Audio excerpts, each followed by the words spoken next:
C'est une mesure qui risque de faire grimper encore les assurances auto ou habitation. Pour les particuliers comme pour les entreprises, c'est le gouvernement en fait qui a déposé un amendement pour introduire une surprime. Elle est destinée à couvrir le coût des émeutes et la mesure a été votée au Sénat, Caroline Morisseau.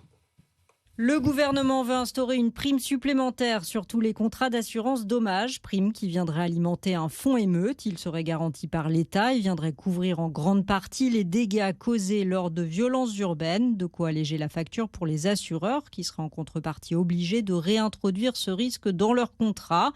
La mesure n'est pas nouvelle, c'est le gouvernement Bayrou qui avait imaginé ce dispositif face aux réticences des assureurs à prendre en charge les dégâts liés aux violences urbaines après les émeutes de 2023 et celle en Nouvelle-Calédonie où la facture s'est élevée à plus d'1 milliard d'euros.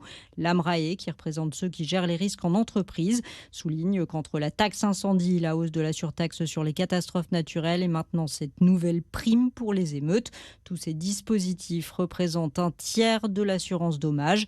Il dénonce aussi le très mauvais signal envoyé. Cela revient à dire que les émeutes ne sont plus considérées comme un aléa, mais comme un risque récurrent.